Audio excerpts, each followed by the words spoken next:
끌려가기 싫어요. 살려주세요. 북한 고려항공 승무원이 베이징 호텔에서 새벽 4시에 몰래 빠져나왔습니다. 보이부 감시원의 눈을 피해 5명이 함께 도망친 겁니다. 하지만 공항에서 그들을 기다리고 있던 건 북한 보이부였습니다. 과연 그들은 어떻게 됐을까요? 구독과 좋아요를 눌러주세요. 어디에서 감상하고 계신지 댓글로 남겨주시면 그곳으로 행운이 가득할 거예요. 평양 비행장 근처 낡은 아파트 옥상. 10살 소녀가 하늘을 올려다봅니다. 고려항공 비행기가 머리 위를 지나가고 소녀는 손을 흔듭니다.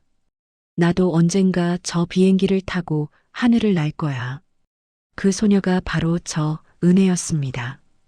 우리 집은 평양 외곽 작은 아파트였습니다. 방 2칸에 부엌 하나. 겨울이면 난방이 안 돼서 방 안에 입김이 보일 정도였어요. 어머니와 저는 이불 한 장을 덮고 서로 꼭 안고 잤습니다. 제가 10살 되던 해겨울, 아버지는 탄광사고로 돌아가셨습니다. 시신도 제대로 찾지 못했어요. 당에서 나온 사람이 영웅적으로 희생하셨다는 증서 한 장만 주고 갔습니다. 어머니는 사흘밤을 우시다가 나흘째 되는 날 공장에 나가셨어요. 은혜야, 엄마가 돈 벌어야 너 밥 먹이지. 그때부터 어머니는 하루 12시간씩 일하셨습니다. 배급이 나올 때도 있고 안 나올 때도 있었죠. 배급이 끊기는 달이면 어머니는 제 옷을 장마당에 내다 팔아 옥수수라도 사오셨습니다. 그래도 어머니는 늘 말씀하셨어요. 은혜야, 너는 꼭 출세해야 한다. 엄마처럼 살면 안 돼. 그 말씀이 제 가슴에 깊이 새겨졌습니다. 20세 되던 해 기적이 일어났습니다. 고려항공 승무원 모집에 합격한 겁니다. 출신 성분도 좋지 않고 키도 160cm를 간신히 넘겼는데 제가 러시아어를 조금 할 수 있다는 점이 좋게 봐줬나 봅니다. 합격 통지서를 들고 집에 왔을 때 어머니는 제 손을 꼭 잡고 우셨어요. 은혜야, 우리 딸이 승무원이 되다니. 이제 잘 살 수 있겠구나. 어머니 눈물을 보며 다짐했습니다. 제가 어머니를 꼭 편하게 해드릴게요. 6개월 훈련을 받았습니다. 서비스 예절, 비상안전, 사상교육. 매일 아침 6시에 일어나 김일성, 김정일 초상화 앞에서 충성 맹세를 했습니다. 당시 저는 의심하지 않았어요. 이게 당연한 줄 알았습니다. 첫 월급을 받았을 때가 기억납니다. 중국 돈으로 100위안, 우리 돈으로 5만 원 정도였어요. 그걸 고스란히 어머니께 드렸습니다. 어머니는 장마당에서 쌀 10kg을 사오셨어요. 그날 저녁 하얀 쌀밥을 먹으며 어머니가 눈물을 흘리셨습니다. 은혜야, 언제 다시 이렇게 쌀밥을 먹어보나 했는데. 그리고 드디어 첫 비행날이 왔습니다. 평양에서 베이징으로 가는 국제선. 파란 유니폼을 입고 비행기에 올랐을 때 제 심장이 터질 듯 뛰었습니다. 이륙하는 순간을 평생 잊지 못할 겁니다. 엔진 소리가 커지고 기체가 떨리고 바퀴가 땅에서 떨어지는 그 순간 제 눈에서 눈물이 흘렀습니다. 엄마, 저 하늘 날아요. 진짜로 하늘을 나는 승무원이 됐어요. 창밖으로 평양이 점점 작아졌습니다. 대동강이 은빛 리본처럼 반짝이고 주체 사상탑이 손가락만큼 작아졌어요. 제가 살던 아파트 단지도 저 멀리 보였습니다. 나 진짜 하늘을 날고 있어. 베이징 착륙 후 버스를 타고 호텔로 가는 길. 처음 보는 중국 베이징은 평양과는 완전히 달랐습니다. 빌딩들이 하늘을 찌를 듯 높고 거리에는 자동차가 가득했어요. 사람들 옷도 형형색색이었습니다. 와, 세상이 이렇게 넓구나. 호텔에 도착했을 때 그때였습니다. 기내 뒤편에 앉아있던 한 남자가 우리를 불러 세웠어요. 보이부 감시원 강 대위. 40대 중반쯤 돼 보이는 그는 검은 인민복을 입고 있었습니다. 여권은 내가 보관한다. 중국은 자본주의 나라다. 정신 바짝 차려라. 외출은 2인 1조, 2명씩만 함께 다닌다. 저녁 8시까지 호텔 복귀. 알겠나? 예, 동무. 우리는 일제히 대답했습니다. 방에 들어와 침대에 누웠을 때 선배 선희 언니가 제 귀에 속삭였어요. 은혜야, 여기서는 조심해. 보이부가 늘 우릴 감시해. 그제야 깨달았습니다. 저는 자유롭게 하늘을 나는 게 아니었습니다. 감시 속에 갇혀 있었던 겁니다. 그날 밤 천장을 바라보며 생각했습니다. 이게 내가 꿈꾸던 승무원 생활인가? 하지만 어쩌겠습니까? 어머니를 위해 저는 참아야 했습니다. 그렇게 제 승무원 생활이 시작되었습니다. 베이징 왕푸진 거리. 제 눈을 의심했습니다. 과일 가게 앞에 사과가 산처럼 쌓여 있었거든요. 사과, 배, 포도, 오렌지. 평양에서는 명절 특별 배급 때나 볼 수 있는 것들이 여기서는 그냥 쌓여 있었습니다. 저거 다 진짜예요? 막내 명숙이가 제 팔을 꼭 잡으며 속삭였어요. 언니, 우리가 배운 게 다 거짓말인 것 같아요. 선배 선희 언니와 함께 베이징 시내 외출 허가를 받은 날이었습니다. 첫 비행 이후 한 달이 지났고 저는 이제 한 달에 2~3번씩 평양과 베이징을 오가고 있었어요. 옷가게, 신발가게, 전자제품 가게, 모든 게 풍족했습니다. 사람들은 원하는 걸 고르고 돈을 내고 웃으며 나갔어요. 북한에서는 배급표 들고 몇 시간씩 줄 서도 물건이 없는데 우리 속았던 거야. 선희 언니가 조용히 말했습니다. 저녁 7시 호텔로 돌아왔습니다. 복도를 걷는데 동료 승무원 미란이 방문 앞에 서 있었어요. 얼굴이 새하얗게 질려 있었습니다. 미란아, 무슨 일이야? 그때 방문이 열리며 강 대위가 나왔습니다. 손에는 작은 USB가 들려 있었어요. 강 대위가 그것을 높이 들어 보였습니다. 이게 뭐냐? 남조선 드라마지? 미란이 바닥에 무릎 꿇으며 울부짖었어요. 동무 제발이요. 단 한 번만 봤습니다. 그냥 궁금해서요. 궁금증이 반영명이 되는 거다. 강 대위의 목소리는 얼음장처럼 차가웠습니다. 내일 아침 평양행이다. 짐 싸. 우리는 숨죽이며 지켜봤습니다. 아무도 나서지 못했어요. 나섰다가는 우리도 같이 끌려갈 테니까요. 미라는 25살 함흥에서 온 명랑한 친구였어요. 중국 음식 처음 먹고 신기해하던 모습이 엊그제 같은데. 다음 날 새벽 베이징 공항. 미라는 특별기로 평양 송환됐습니다. 손목에는 수갑이 채워져 있었고 얼굴은 창백했어요. 미란이 우리를 보며 입술을 움직였습니다. 살아. 그게 마지막이었습니다. 일주일 후 평양 본부에서 통보가 왔습니다. 리미란 동무는 반혁명 사상으로 인민재판을 받았음. 그 후 미란의 소식은 완전히 끊겼습니다. 그날 밤 5명이 화장실에 모였습니다. 물소리를 틀어놓고 속삭였어요. 선희 언니가 말했습니다. 재판이 아니야. 수용소. 아니, 어쩌면. 말을 잇지 못했습니다. 다들 알고 있었어요. 미라는 이미 이 세상 사람이 아닐 거라고. 철수 오빠가 주먹을 불끈 쥐었습니다. USB 하나로 사람을. 명숙이가 울먹였어요. 우리도 조심해야 해요. 언제 우리 차례가 될지. 미란 사건 후 한 달이 지났습니다. 우리는 더 조용히, 더 조심스럽게 지냈어요. 강 대위의 감시는 더 심해졌고 우리끼리 대화하는 것조차 의심의 눈초리로 봤습니다. 외출도 거의 금지됐습니다. 호텔 밖을 나가려면 이유를 대고 허가를 받아야 했어요. 그러던 어느 날 평양 귀환 중에 편지가 왔습니다. 어머니로부터였습니다. 은혜야, 어머니 몸이 좀 안 좋구나.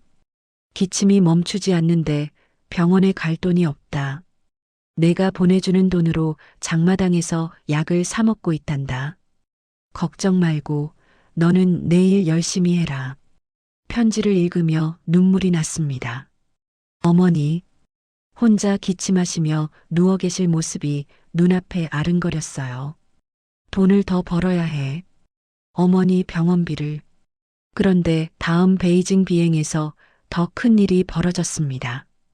호텔 복도에서 강 대위가 저를 따로 불렀어요. 구석진 곳으로 데려가더니 조용히 말했습니다. 은혜 동무, 자네 어머니 편지 읽었네. 네. 어떻게 제 편지를. 모든 편지는 검열을 거친다네. 어머니 병원비 걱정이지? 내가 도와줄 수 있어. 강 대위의 목소리가 낮아졌습니다. 자네만 협조한다면 말이야. 그의 손이 제 어깨에 닿는 순간 온몸이 얼어붙었습니다. 안 돼. 이러면 안 돼. 하지만 여기는 북한 보위부 감시원이 있는 호텔 복도예요. 소리 지르면 오히려 제가 문제 있는 사람이 돼요. 보위부 동물을 모함했다고 끌려가는 거죠. 떨리는 손으로 그의 손을 뿌리쳤습니다. 무슨 짓입니까? 강 대위가 차갑게 웃었어요. 생각 잘해보게. 미란처럼 되고 싶나? 그는 그렇게 말하고 돌아갔습니다. 방으로 돌아와 문을 잠그고 벽에 주저앉았습니다. 온몸이 떨렸어요.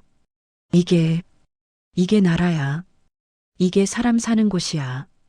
분노와 두려움과 무력감이 동시에 몰려왔습니다. 어머니는 아프시고 친구는 죽었고 저는 이 남자의 협박을 받고 있고 그날 밤 처음으로 생각했습니다. 이곳에서 도망칠 수는 없을까? 미란 사건 이후 석 달이 지났습니다. 5번째 베이징 비행이었어요. 우리는 더욱 조심스럽게 지냈습니다.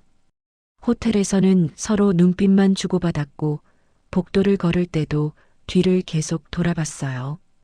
강 대위의 감시는 날이 갈수록 심해졌습니다. 너희들 방 검열한다. 문 열어. 일주일에 한 번씩 방을 뒤졌어요. 침대 및 옷장 안, 화장실 휴지통까지 모든 걸 뒤집었습니다. 혹시 미란이가 USB를 나눠준 게 아닐까 의심하고 있어. 강 대위는 그렇게 말하며 우리를 하나하나 개별 면담했습니다. 제 차례가 왔을 때 강 대위는 담배를 피우며 물었어요. 은혜 동무 미란이랑 친했지? 무슨 이야기 나눴나? 그냥 일상적인 이야기만 했습니다. 남조선 이야기는? 아닙니다. 절대 안 했습니다. 강 대위가 제 눈을 빤히 쳐다봤습니다. 등에서 식은땀이 흘렀어요. 잘 생각해보게. 거짓말하면 자네도 끝이야. 일주일 후 평양으로 돌아왔을 때 편지가 와 있었습니다. 어머니 글씨가 평소보다 심하게 흔들려 있었어요. 은혜야, 어머니 기침이 더 심해졌다. 밤에는 숨쉬기도 힘들구나. 병원에 가봤는데 폐렴이란다. 약값이 중국 돈으로 50위안이래. 미안하다, 은혜야. 내가 힘들게 번 돈인데. 엄마가 이렇게 아프니 미안하구나. 편지를 읽다가 눈물이 쏟아졌습니다. 50위안. 제 한 달 월급의 절반이었어요. 하지만 문제는 돈이 아니었습니다. 어머니가 혼자 얼마나 힘드실까. 저는 그달 월급 100위안 전부를 어머니께 보냈습니다. 한 푼도 남기지 않았어요. 어머니만 괜찮으시면 저는 굶어도 괜찮아요. 보름 뒤 6번째 베이징 비행. 호텔에 도착한 첫날 밤 강 대위가 저를 불렀습니다. 이번에는 자기 방으로 오라고 했어요. 왜 방으로 가야 합니까? 어머니 일로 상담할 게 있네. 심장이 쿵쾅거렸습니다. 하지만 거부하면 의심받을 것 같았어요. 떨리는 발걸음으로 그의 방문 앞에 섰습니다. 노크를 하려는데 문이 열렸어요. 강 대위가 와이셔츠 차림으로 서 있었습니다. 들어오게. 여기서 말씀하시죠. 들어오라고. 어쩔 수 없이 들어갔습니다. 방문이 닫히는 소리가 심장을 때리는 것 같았어요. 강 대위가 소파에 앉으며 말했습니다. 앉게. 자네 어머니 폐렴이라며? 약값 50위안 필요하다고? 예. 그런데 어떻게? 편지 검열로 다 안다네. 내가 대신 보내줄 수 있어. 아니, 100위안도 보내줄 수 있어. 왜 그렇게? 강 대위가 일어나 제 옆에 바짝 앉았습니다. 담배 냄새와 술 냄새가 났어요. 은혜 동무는 참 예쁘네. 그의 목소리가 귀에 닿을 듯 가까웠습니다. 온몸이 얼어붙었어요. 숨도 제대로 쉬어지지 않았습니다. 자네가 나한테 잘해주면 어머니 병원비 걱정 없어? 안 돼. 제발 안 돼. 머릿속이 하얘졌습니다. 몸이 얼어붙어 움직일 수가 없었어요. 여기서는 내가 왕이야. 내 말 안 들으면 자네 어머니한테 송금도 못해. 아니, 자네가 평양 소환될 수도 있어. 눈물이 주르륵 흘러내렸습니다. 제발이요. 그때 복도에서 발소리가 들렸습니다. 강 대위가 혀를 찼어요. 오늘은 이만 가보게. 잘 생각해봐. 다음에 다시 이야기하자. 저는 비틀거리며 밖으로 나왔습니다. 복도에서 선희 언니를 마주쳤어요. 언니가 제 얼굴을 보더니 깜짝 놀라며 저를 끌어안았습니다. 은혜야, 무슨 일 있어? 저는 언니 품에서 무너져 내렸습니다. 방으로 돌아와 모든 걸 말했어요. 어머니 편지, 강 대위의 협박, 방에서 있었던 일. 선희 언니가 제 손을 꼭 잡으며 말했습니다. 은혜야, 이대로는 안 돼. 어떻게 해요, 언니? 어머니는 어떻게 해요? 그날 밤 저는 천장만 바라보며 밤을 지새웠습니다. 어머니를 살리려면 저 사람한테 생각만 해도 온몸이 떨렸어요. 이틀 후 영란 언니에게 편지가 왔습니다. 남편으로부터였어요. 영란, 당에서 해외 파견 가족들을 특별 관리한다고 한다. 우리 아들까지 조사 대상이래. 3살밖에 안 된 아이를 말이야. 빨리 돌아와. 내가 없으니 우리 가족이 의심받고 있어. 영란 언니가 편지를 읽고 주저앉았습니다. 내 아들, 3살 아이를 조사 대상으로. 철수 오빠도 편지를 받았어요. 철수야, 내가 해외 파견 간 후 우리 가족이 당에서 감시받고 있다. 내 동생 대학 입학도 거부당했어. 출신 성분 문제래. 내가 빨리 돌아와야 한다. 철수 오빠가 편지를 구기며 말했습니다. 내가 아무리 열심히 일해도 가족은 차별받는구나. 이게 나라야? 이게 사람 사는 곳이야? 그날 밤 5명이 화장실에 모였습니다. 물소리를 크게 틀어놓고 속삭였어요. 선희 언니가 먼저 말을 꺼냈습니다. 우리 진지하게 생각해봐야 해. 여기서 나갈 방법이라니. 설마. 그래, 탈북. 이대로는 우리 모두 죽어. 하지만 가족들은 어떻게 돼요? 언니 돌아가도 가족 못 지켜요. 이미 조사 대상이잖아요. 저도 떨리는 목소리로 말했어요. 저는 어머니가, 선희 언니가 제 손을 꼭 잡았습니다. 은혜야, 내가 강 대위한테 당하면 어머니가 더 슬퍼하실 거야. 우리가 살아야 나중에 가족을 구할 방법이라도 찾지. 침묵이 흘렀습니다. 그날 밤 우리는 결정하지 못했습니다. 하지만 씨앗은 뿌려졌습니다. 탈북. 그 무서운 단어가 우리 머릿속에 깊이 심어진 겁니다. 탈북 이야기가 나온 후 일주일. 그 일주일은 지옥이었습니다. 매일 밤 어머니 얼굴이 떠올랐어요. 도망가야 하나? 하지만 어머니는 잠들 수 없는 밤이 계속됐습니다. 낮에는 평소처럼 웃으며 승무원 일을 했지만 밤이 되면 천장만 바라보며 눈물을 흘렸어요. 그러던 어느 날 강 대위가 또 저를 불렀습니다. 은혜 동무 생각 다 했나? 어머니 약값 보내줄까? 제가 번 돈으로 보내겠습니다. 그 돈으로는 부족해. 어머니 완치하려면 최소 300위안은 있어야 해. 300위안. 제 석 달치 월급이었어요. 강 대위가 제 턱을 손가락으로 들어 올렸습니다. 내 말대로만 하면 돈 걱정 없어. 어때? 저는 고개를 돌렸습니다. 못하겠습니다. 강 대위의 얼굴이 차갑게 굳었어요. 그럼 어머니가 죽어도 상관없다는 거지? 다시 한번 생각할 기회 주지. 이번 비행이 마지막이야. 그날 밤 선희 언니가 조용히 다가왔습니다. 은혜야, 결정했어. 우리 나가자. 이번 비행 때. 이번에요? 응. 더 늦으면 안 돼. 화장실에서 5명이 모였습니다. 선희 언니가 말했어요. 베이징에 조선족 브로커가 있어. 우리를 한국 대사관까지 데려다 줄 수 있대. 철수 오빠가 고개를 끄덕였습니다. 내 대학 동기가 중국에 있거든. 어제 호텔 공중전화로 조심스럽게 전화했어. 나 철수야. 김철수. 기억하지? 우리 도움이 필요해. 목숨 걸고 부탁한다고 했어. 친구가 브로커를 소개해줬어. 영란 언니가 남편과 아들 사진을 보고 있었습니다. 눈물이 뚝뚝 떨어졌어요. 내 아들, 엄마 없이 크는 거야. 선희 언니가 영란 언니를 안았습니다. 언니, 우리가 살아야 나중에 통일되면 다시 만날 수 있어. 영란 언니가 떨리는 목소리로 말했어요. 알아. 하지만 저도 눈물이 났습니다. 어머니, 제가 도망가면 철수 오빠가 말했습니다.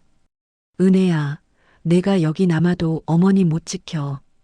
강 대위한테 당하고 결국 평양 소환당하면 둘 다 끝이야. 선희 언니가 단호하게 말했어요. 내일 새벽 4시 호텔 비상계단으로 뒷문에 택시가 대기할 거야. 그날 밤 저는 가방에서 종이를 꺼냈습니다. 어머니께 마지막 편지를 썼어요. 어머니, 딸 은혜입니다. 이 편지가 어머니께 닿을지 모르겠습니다. 어머니, 저 도망갑니다.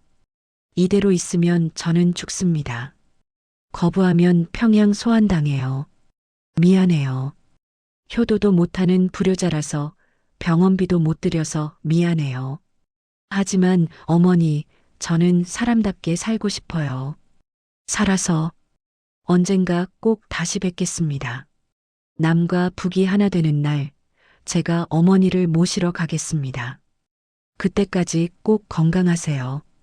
딸 은혜 올림. 영란 언니도 아들 사진을 보며 계속 우셨습니다. 준호야, 엄마가 미안해. 엄마는 너 살리려고 도망가는 거야. 내가 엄마 없이도 건강하게 자라길.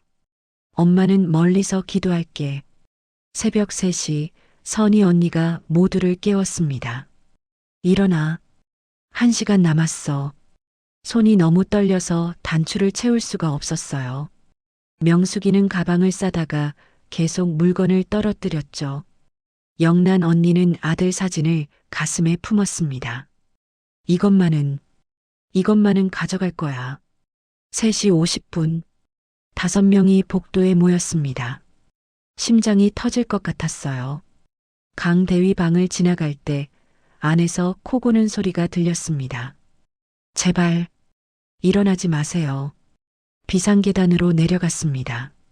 한 층씩 내려갈 때마다 심장이 쿵쿵거렸어요. 1층 비상구 앞. 철수 오빠가 손잡이를 잡았습니다. 이 문 열면 돌아올 수 없어. 정말 할 거지? 명숙이가 울먹였어요. 언니, 저 진짜 무서워요. 선희 언니가 명숙이 손을 잡았습니다. 나도 무서워. 하지만 함께잖아. 영란 언니가 아들 사진을 보며 속삭였어요. 준호야, 엄마 용서해.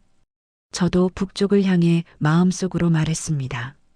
어머니, 딸 용서하세요. 철수 오빠가 말했습니다. 자, 가자. 우리 살자. 문이 열렸습니다. 새벽 공기가 얼굴을 때렸어요. 우리는 뒤돌아보지 않고 뛰었습니다. 호텔 뒷문 밖 택시 한 대가 불을 켜고 서 있었어요. 조선족 아저씨가 창문을 내리고 말했습니다. 빨리 타요. 5명이 택시에 올라탔습니다. 차가 출발하는 순간 저는 뒤를 돌아봤어요. 호텔 불빛이 점점 멀어졌습니다. 어머니, 안녕히 계세요. 살아서 꼭 다시 뵙겠습니다. 눈물이 주르륵 흘러내렸습니다. 영란 언니도 명숙이도 모두 울고 있었어요. 우리는 돌아갈 수 없는 길을 떠난 겁니다. 택시는 베이징 새벽 거리를 질주했습니다. 조선족 아저씨가 백미러로 우리를 보며 말했어요. 한국 대사관 직원이 공항 3층 커피숍에서 기다려요. 거기만 가면 안전해요. 감사합니다, 아저씨. 괜찮아요. 나도 옛날에 북에서 왔었어요. 새벽 5시 베이징 수도공항 도착. 거대한 공항 건물이 불을 밝히고 있었어요. 우리 정말 해냈어. 명숙이가 떨리는 목소리로 말했습니다. 선희 언니가 우리를 모았어요. 아직 안전한 게 아니야. 3층 스타벅스로 빨리 가자. 에스컬레이터를 타고 3층으로. 스타벅스 앞에 한국인 남자가 서 있었습니다. 철수 오빠가 조심스럽게 다가갔어요. 저 김철수입니다. 아, 오셨군요. 한국 대사관 영사 보좌관입니다. 그 순간이었습니다. 너희들 거기서. 뒤에서 강대위 목소리가 들렸어요. 보이부 요원 2명과 함께 서 있었습니다. 호텔에서 새벽 점호를 했나 봐요. 우리가 사라진 걸 발견하고 평양행 비행기 출발 전에 잡으려고 공항으로 바로 온 거죠. 뛰어. 우리는 공항 안으로 뛰었습니다. 강대위 일행이 뒤쫓았어요. 잡아라. 중국 공안이 우리 앞을 막아섰습니다. 무슨 일이요? 강대위가 북한 외교 증명서를 보였어요. 조선 보위부입니다. 이들은 탈영병입니다. 공안이 우리를 붙잡았습니다. 신분증 제시하세요. 떨리는 손으로 북한 승무원 증명서를 꺼냈어요. 북한 대사관에 연락하겠습니다. 안 됩니다. 선희 언니가 소리쳤습니다. 한국 대사관 직원이 달려왔어요. 잠깐만요. 이분들은 대한민국 헌법 제3조에 따라 대한민국 국민입니다. 이건 우리 내부 문제요. 중국 정부와 협의하겠습니다. 공안들이 우리를 둘러쌌어요. 일단 상부에 보고하겠습니다. 모두 현 상태 유지. 선희 언니가 바닥에 무릎 꿇었습니다. 우리도 따라 무릎 꿇었어요. 공항 바닥에 주저앉았습니다. 명숙이가 울부짖었어요. 끌려가기 싫어요. 살려주세요. 저도 눈물을 흘리며 외쳤습니다. 저희 북한 돌아가면 정치범 수용소 갑니다. 영란 언니가 아들 사진을 들었어요. 제 아들, 다시 보고 싶어요. 북한 가면 전 죽어요. 철수 오빠가 큰 소리로 외쳤습니다. 우리는 대한민국 국민입니다. 주변 승객들이 스마트폰으로 촬영하기 시작했어요. 저기 북한 사람들이 망명하려는 것 같은데. 강대위가 저에게 다가왔습니다. 은혜 동무, 돌아가면 재교육만 받으면 돼. 재교육이요? 제가 소리쳤습니다. 미란 언니는 어디 있어요? 소식도 없잖아요. 저희도 수용소 갈 것 뻔해요. 한국인 승객이 큰 소리로 외쳤어요. 한국 사람이에요? 조금만 버티세요. 1시간이 지났습니다. 한국 대사관에서 영사가 도착했어요. 이분들은 대한민국 보호를 받을 권리가 있습니다. 2시간째 북한 대사관 직원도 왔습니다. 이들은 국가 반역자입니다. 즉시 송환하시오. 공안 팀장이 계속 상부와 통화했어요. 3시간째 다리가 저려서 감각이 없었습니다. 하지만 일어날 수 없었어요. 선희 언니가 공안에게 말했습니다. 팀장님, 저희는 정말 죽습니다. 제발 살려주세요. 공안 팀장도 힘들어 보였어요. 그때 무전기에서 소리가 들렸습니다. 팀장이 무전기를 받았어요. 침묵. 우리는 숨도 쉬지 않았습니다. 심장 소리만 쿵쿵거렸어요. 팀장이 무전기를 내리고 입을 열었습니다. 베이징 본부 지시입니다. 이들은 한국 대사관에 인계합니다. 세상이 멈춘 것 같았습니다. 정말요? 네. 한국 대사관 차량으로 이동하세요. 우리는 서로 껴안고 울었습니다. 살았어. 우리 살았어. 강 대위가 차갑게 말했습니다. 너희들 가족은 끝이다. 가슴이 찢어졌지만 돌아볼 수 없었습니다. 한국 대사관 직원이 우리를 일으켜 세웠어요. 이제 괜찮아요. 안전해요. 대사관 차량이 출발했습니다. 베이징 공항이 점점 멀어졌어요. 영란 언니가 아들 사진을 가슴에 안으며 울었습니다. 준호야, 엄마 살았어. 선희 언니가 우리 손을 모두 잡았어요. 우리 해냈어. 저는 창밖을 보며 눈물을 흘렸습니다. 어머니, 딸이 살았어요. 하지만 죄책감이 밀려왔습니다. 너희들 가족은 끝이다. 어머니, 미안해요. 그래도 우리는 살았습니다. 한국 대사관 차량이 베이징 시내를 달렸습니다. 차 안에서 명숙이가 떨리는 목소리로 물었어요. 언니, 우리 꿈꾸는 거 아니죠? 선희 언니가 명숙이 손을 잡았습니다. 아니야. 진짜야. 우리 살았어. 하지만 아직도 믿기지 않았어요. 대사관 건물 앞에 도착했습니다. 태극기가 바람에 펄럭이고 있었어요. 그 깃발을 보는 순간 눈물이 쏟아졌습니다. 저 깃발이 우리를 지켜줄 깃발이구나.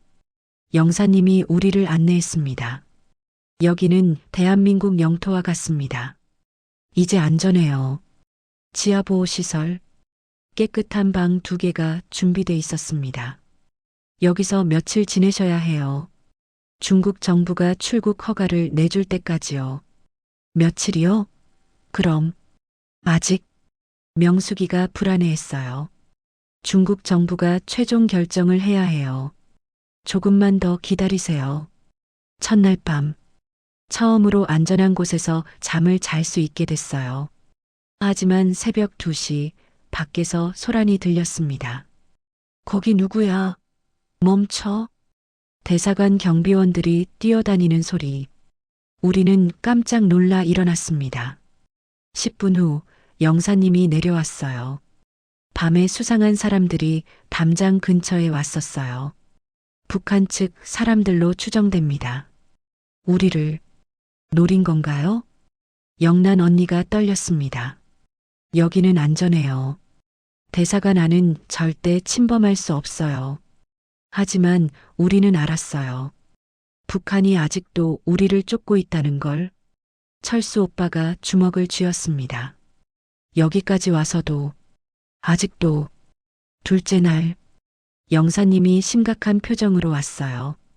중국 외교부에서 연락 왔어요. 북한이 계속 압력을 넣고 있대요. 여러분을 송환하라고요.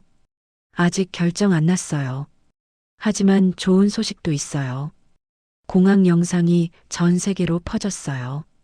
영사님이 노트북을 보여줬습니다. 화면에는 우리가 공항 바닥에 무릎 꿇고 우는 모습. 댓글들. 중국 정부는 이 사람들 보호해야 한다. 북한으로 보내면 죽는다. 제발 살려줘. 저는 화면 속 제 모습을 봤습니다. 저게 나구나. 영란 언니는 하루 종일 아들 사진만 봤어요. 준호야, 엄마 보고 싶지. 셋째 날 오후, 영사님이 급하게 내려왔습니다.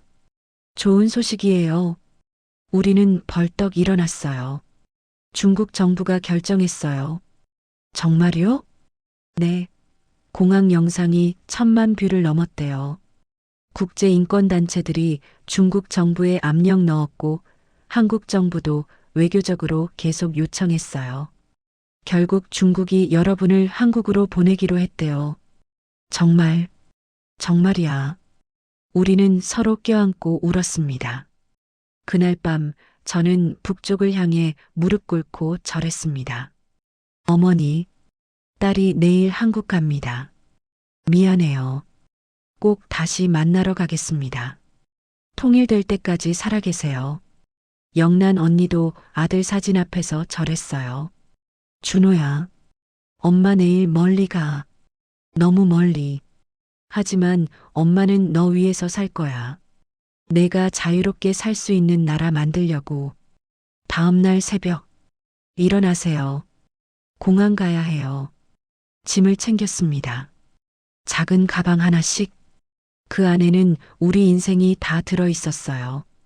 영란 언니의 아들 사진, 은혜의 어머니 편지, 명숙이의 작은 인형, 선희 언니의 가족 사진, 철수 오빠의 졸업장. 대사관을 나서는 순간 아침 햇살이 눈부셨습니다. 공항 도착. 이번에는 대사관 직원들이 우리를 보호하며 함께 들어갔어요. 체크인, 보안 검색, 탑승구. 태국 항공 비행기가 보였습니다. 저 비행기 타면 명숙이가 울먹였어요. 탑승 시작. 좌석에 앉는 순간 눈물이 쏟아졌어요.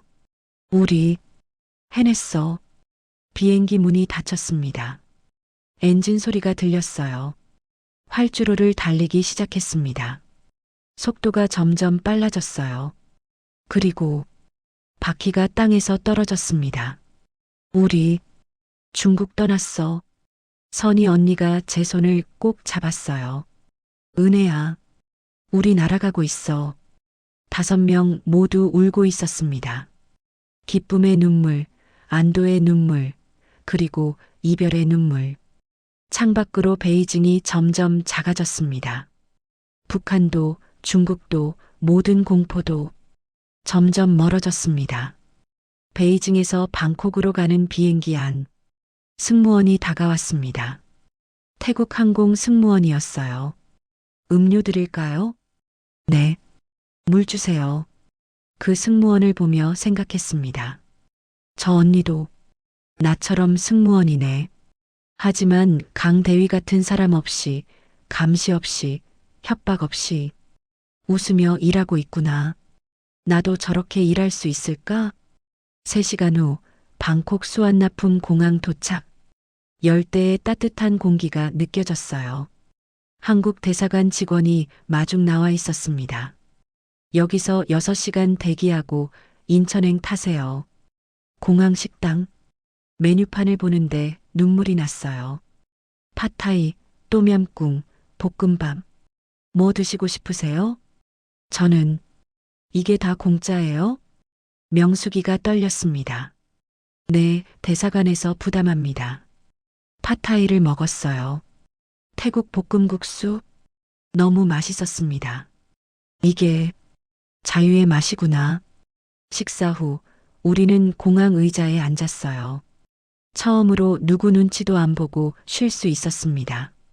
명숙이는 공항 상점들을 신기하게 쳐다봤고 영란 언니는 계속 아들 사진을 보셨어요. 3시간이 지나고 4시간이 지나고 마침내 탑승 안내 방송.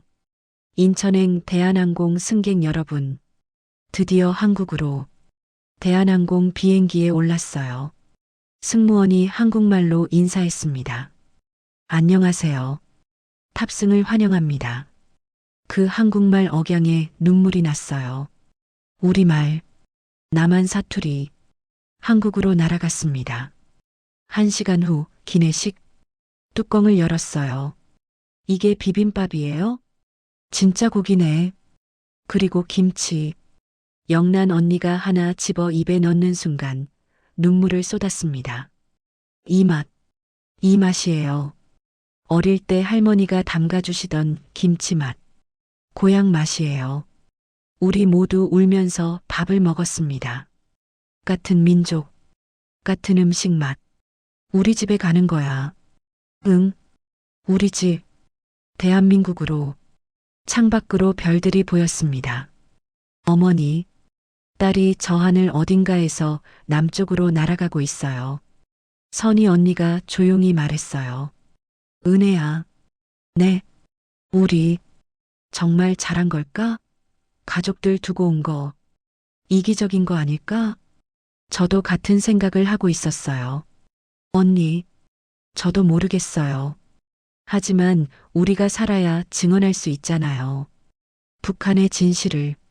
그게 결국 북에 남은 사람들을 위한 일이 될 거예요. 선희 언니가 제 손을 꼭 잡았습니다. 그래. 우리 살아서 증언하자. 새벽. 기내 방송이 나왔어요. 승객 여러분, 곧 대한민국 인천국제공항에 도착합니다. 대한민국. 비행기가 하강하기 시작했습니다. 구름을 뚫고 내려갔어요. 창밖으로 불빛들이 보이기 시작했습니다. 도시의 불빛들 점점 가까워졌어요. 저게 한국이야. 심장이 터질 것 같았습니다. 명숙이가 창문에 얼굴을 붙였습니다. 저기 한국이에요. 인천공항 활주로가 보였어요. 바퀴가 땅에 닿는 순간 우리는 서로를 꼭 껴안았습니다. 대한민국 도착했어. 기내 방송. 승객 여러분, 대한민국 인천국제공항에 도착했습니다. 비행기 문이 열렸습니다. 입국장으로 걸어갔어요. 대한민국에 오신 것을 환영합니다. 그 표지판을 보는 순간 명숙이가 바닥에 무릎 꿇었습니다. 땅에 입을 맞췄어요. 한국 땅, 자유의 땅, 우리도 따라 무릎 꿇었습니다. 통일부 직원들이 마중 나와 있었어요. 대한민국에 오신 것을 환영합니다. 우리는 무너져 내렸습니다. 철수 오빠는 태극기를 보며 경례했습니다. 대한민국 국민 김철수 귀국했습니다. 영란 언니는 아들 사진을 들었어요. 준호야, 엄마 한국 왔어. 저는 북쪽을 향해 말했습니다. 어머니, 딸이 도착했어요. 자유 대한민국에 우리는 해냈습니다. 마침내 대한민국에 도착한 겁니다. 인천공항에서 하나원으로 향했습니다. 창밖으로 고속도로가 보였어요. 자동차들, 불빛들. 이게 다 진짜야. 명숙이가 말했습니다. 하나원, 북한 이탈 주민 정착 지원 사무소. 첫 주는 은행 사용법. 이 카드를 ATM기에. 기계가 돈을 줘요. 두 번째 주는 지하철. 평양 지하철보다 훨씬 크네요. 세 번째 주는 스마트폰. 저는 처음으로 북한을 검색했습니다. 뉴스가 나왔어요. 북한 승무원 5명. 베이징 공항서 끌려가기 싫어요. 외쳐. 화면 속 제 모습. 공항 바닥에 무릎 꿇고 우는. 저게 나였구나. 그때 공포가 떠올랐어요. 하지만 이제는 안전합니다. 댓글들 잘 오셨습니다. 대한민국이 지켜드릴게요. 눈물이 났습니다. 한 달이 지나고 2달이 지나고 처음엔 모든 게 낯설었지만 조금씩 익숙해졌어요. 3달 후 하나원 수료. 우리는 각자의 길을 찾았습니다. 선희 언니는 여행사 통역. 명숙이는 대학 진학 준비. 심리학 공부해서 탈북자들 도울 거야. 영란 언니는 제과점. 철수 오빠는 물류회사. 1년 후 대리 승진. 저는 김포공항 근처 원룸을 얻었어요. 항공사 지상직 취직. 어느 날 퇴근길 편의점에 들렀습니다. 라면 코너. 신라면, 짜파게티, 너구리, 수십 가지. 내가 먹고 싶은 걸 고를 수 있다는 게 문득 눈물이 났어요. 북한에서는 배급만, 중국에서는 숨어서.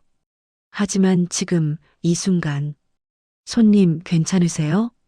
네. 그냥 너무 좋아서요. 첫 월급날, 급여 명세서를 보며 울었어요. 내가 일한 만큼 온전히 내가 받는구나. 그날 북한 이탈 주민 센터에 10만 원 기부했습니다. 설날, 5명이 선희 언니 집에 모여 떡국을 끓였어요. 할머니가 끓여주시던 맛. 북에서는 설날에도 배급 없었는데 이제 우리끼리라도 가족이야. 그릇을 들고 북쪽을 향해 절했습니다. 북에 계신 가족들, 건강하세요. 어느 날 동네 서점, 셀 수 없이 많은 책들, 한 권을 집었어요. 자유란 무엇인가? 자유란 선택할 수 있는 것이다. 그래, 이게 자유구나. 라면을 고르는 것, 책을 읽는 것, 일한 만큼 받는 것, 감시 없이 대화하는 것, 이 모든 게 자유였습니다. 탈북한 지 3년이 지났습니다. 저는 김포공항 근처에서 살아요.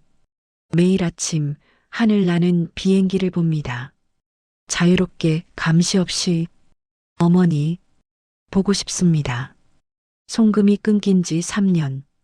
건강하신지 밤마다 북쪽 하늘 보며 기도해요. 어머니, 딸은 자유롭게 살고 있어요.